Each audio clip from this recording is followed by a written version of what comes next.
तरन्नुम bulletin की शुरुआत कर लेते हैं। ओडिशा के बालासोर में शुक्रवार शाम को बड़ा रेल हादसा हो गया है, जहां पर कोरमंडल एक्सप्रेस सहित 3 ट्रेनें आपस में टकरा गई। टक्कर इतनी जोरदार थी कि कोरमंडल एक्सप्रेस पटरी से उतर गई और उसके कई डिब्बे मालगाड़ी से जाकर टकरा गए, जबकि कुछ पटरी की दूसरी तरफ गिर गए। हादसे के कुछ देर बाद यशवंतपुर हावड़ा सुपरफास्ट उसी ट्रैक पर गिरे कोच से जाकर टकरा गई है, जिससे यह हादसा और भी बड़ा हो गया। शुक्रवार शाम को 3 ट्रेनों के टक्कर के बाद से 200 से भी ज्यादा लोगों की मौत की खबर आ चुकी है। अब तक 900 से भी ज्यादा लोग जख्मी हैं। तो वही प्रधानमंत्री नरेंद्र मोदी ने हादसे पर दुख जाहिर किया है और ओडिशा के भी सीएम नवीन पटनायक ने भी राजकीय शोक का ऐलान किया है। रेस्क्यू लगातार जारी है, देर रात से रेस्क्यू का सिलसिला जारी है। और आपको ये भी बताते चले कि रेल मंत्री अश्विनी वैष्णव भी मौके पर पहुंचे, मौके का मुआयना किया, जायजा लिया गया। अधिकारी मौके पर तैनात हैं, एसडीआरएफ एनडीआरएफ की टीमें मौके पर तैनात है और कई फोर्सेस को कोलकाता से भी बुलाया गया है और ओडीआरएफ की टीम भी मौके पर मौजूद है और लगातार रेस्क्यू किया जा रहा है। अभी भी कई लोग फंसे हुए हैं, उनको निकालने की तमाम जद्दोजहद की जा रही है। आपको बताते चले कि प्रधानमंत्री नरेंद्र मोदी ने इसको लेकर आज एक बड़ी बैठक भी बुलाई है, क्योंकि खुद प्रधानमंत्री इस पर नजर बनाए हुए हैं। प्रधानमंत्री नरेंद्र मोदी ने रेल मंत्री अश्विनी वैष्णव से भी बातचीत की है, फीडबैक लिया है। इसके साथ ही गृह मंत्री अमित शाह ने भी ओडिशा के सीएम नवीन पटनायक को कॉल करके फोन पर बातचीत की है। ये तस्वीरें देख रहे हैं, ये मंजर जो है दर्दनाक मंजर है। कई लोगों के मौत की खबर सामने आई है, कई लोग अभी भी इस हादसे को लेकर सदमे में हैं। आपको बताते चले कि कल शाम की ये पूरी घटना है और उसके बाद से पूरी देर रात जो है रेस्क्यू किया गया और 900 से भी ज्यादा लोग घायल हुए हैं। आपको ये भी बता दें कि अभी घायलों के आंकड़ों में आने वाले समय में और भी बढ़ोतरी हो सकती है। I've just been reviewing the situation about this truly tragic railway accident. I'll be flying to naturally. I've just been reviewing the situation about this truly tragic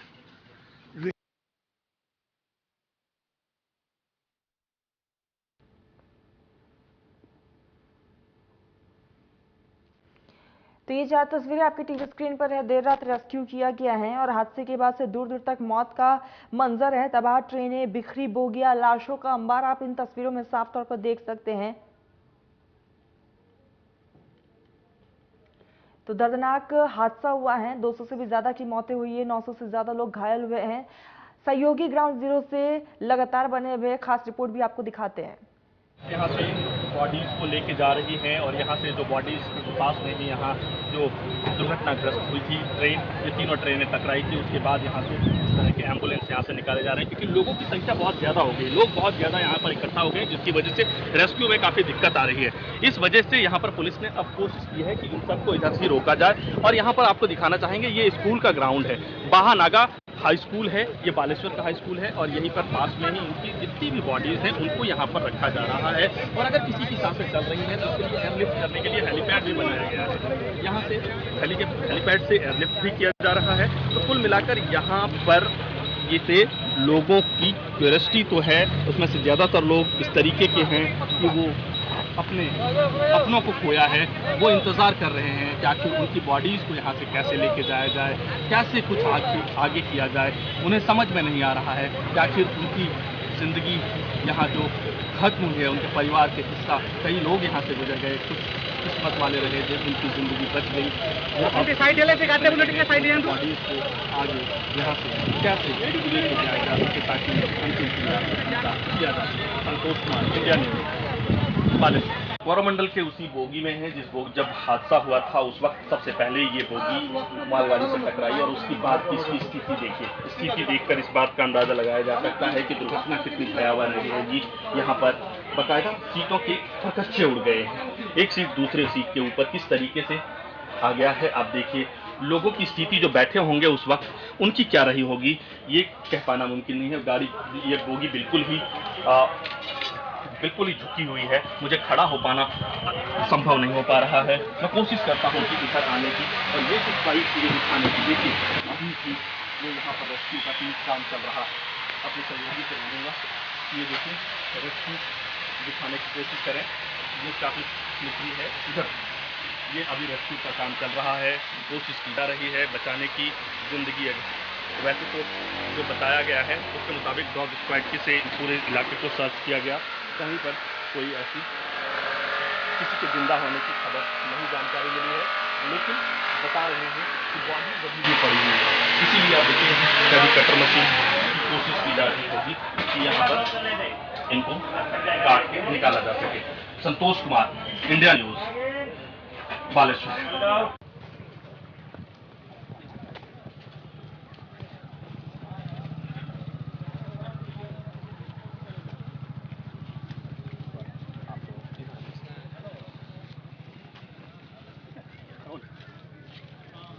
railway के इतिहास का सबसे बड़ा दुर्घटना में अब आर्मी शामिल हो गया है रेस्क्यू ऑपरेशन के लिए। आप देखिए बाकायदा एनडीआरएफ की टीमें तो लगी थी, रेलवे की अपनी रेस्क्यू की टीमें लगी थी, अब आर्मी की भी टीमें यहाँ पर पहुँच गई हैं, क्योंकि हैवी मशीनरी की ज़रूरत थी और हैवी मशीनरी की ज़रूरत की रिक्वायरमेंट एनडीआरएफ की टीमों ने आगे दे दिया था, जिसको देखते हुए अब क्योंकि इसमें काफ़ी दक्ष हाथ चाहिए है, दक्ष कुशल यहाँ चाहिए थी, टेक्निकलिटी के हिसाब से बहुत हैवी मशीनरी की ज़रूरत है। इस वजह से आर्मी को भी अब बुला लिया गया है, आर्मी की टीम अब पहुंच गई है, क्योंकि उसमें अभी भी बॉडियां काफ़ी फंसी हुई हैं, उन्हें काटने पड़ेंगे। एम्बुलेंस की आवाज़ से आप समझ गए होंगे कि अभी भी बॉडी को यहाँ पे लेके जाया जा रहा है, लगातार संख्या इसकी बढ़ती जा रही है। अब देखना होगा कि कितना जल्दी ये रेस्क्यू ऑपरेशन पूरा होता है, लेकिन इसके लिए सबके हाथ आगे बढ़े हैं। सबसे पहले लोकल लोगों के हाथ बढ़े थे, उसके बाद रेलवे के लोकल टीम यहाँ पर पहुंची थी, एनडीआरएफ की टीमों को कॉल कर लिया गया था, लोकल पुलिस आ गई थी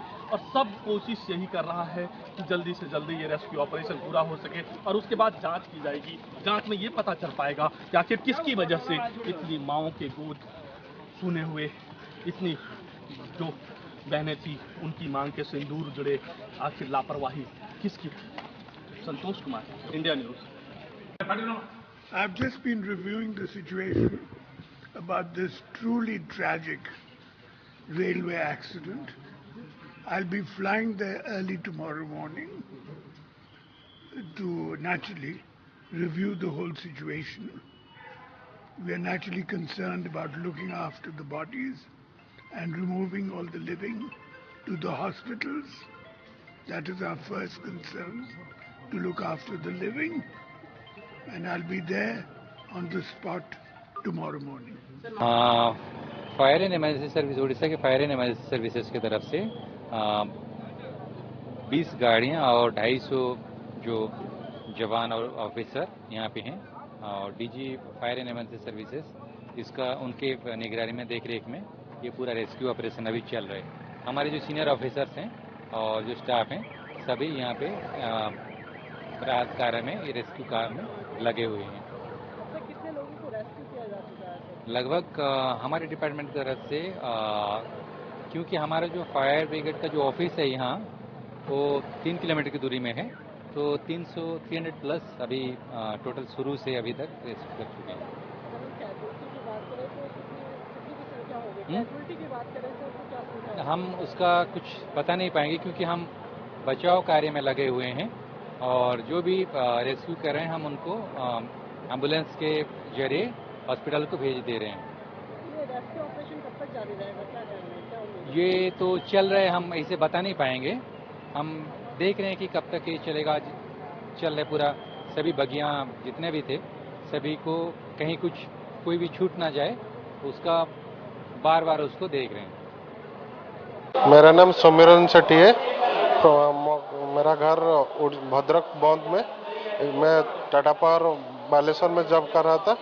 तो आज घर आने का टाइम कोरोमंडल में 640 को ट्रेन पकड़ा बालेश्वर से, ठीक 6:55 का अंदर बाना स्टेशन में ऐसा कुछ आवाज़ आया, तो सोचा क्या, फिर जैसे पलटी हो गया वो मालूम चला कि ट्रेन एक्सीडेंट हुआ। फिर जब एक्सीडेंट होने के बाद जब वो बॉगी रुका ना, फिर मैं पहले निकला, फिर मेरे साथ जो 3-4 आदमी थे उनको भी रेस्क्यू किया, फिर ऊपर आके मदद किया कि एक आदमी मेरे को पकड़ के नीचे लेके आया, पानी थोड़ा पिलाया, फिर गाड़ी में बैठ के मेडिकल लेके आया। नहीं वो तो पता नहीं है, लेकिन बहुत लोग थे, मतलब 200 के आसपास घायल हो चुका है। एम्बुलेंस भी तुरंत आ गए थे और ये फायर स्टेशन भी वो भी लोग इन्फॉर्म किए थे, उन लोग भी आ गए थे। अभी सारा का सारा फोकस रेस्क्यू पे है और कंप्लीट फोकस है। जिस तरह से जिनके भी गहरी चोटें आई हैं उनको ठीक जगह पे पहुंचा के उनका इलाज कराया जाए और परिजनों के पास ठीक खबर पहुंचे, सारा फोकस उस चीज पे।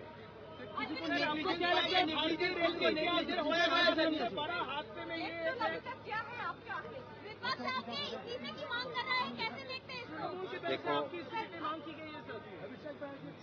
ये जिस तरह की घटना है, ये जिस तरह की दुर्घटना है, उस दुर्घटना में सबसे पहले हमारा फोकस रहना चाहिए मानवीय संवेदना।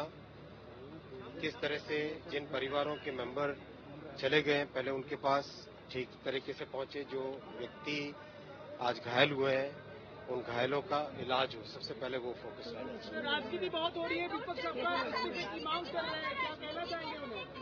मैं यही कहूंगा कि अभी सबसे पहला फोकस रखें रेस्क्यू पे और रिलीफ पे। सर, एक अहम सवाल, कब तक ये रूट जो है फिर से ठीक हो जाएगा? तुरंत रेस्टोरेशन का काम तुरंत चालू होगा। जैसे ही कंप्लीट डिस्ट्रिक्ट एडमिनिस्ट्रेशन की तरफ से क्लियरेंस मिलता है, तुरंत रेस्टोरेशन का काम चालू होगा।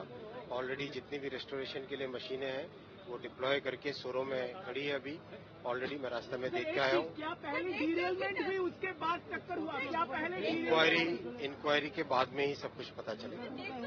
किसी का नेग्लिजेंस मिला है सर? किसी का नेग्लिजेंस अभी नहीं कहा जा सकता, इंक्वायरी के बाद में ही पता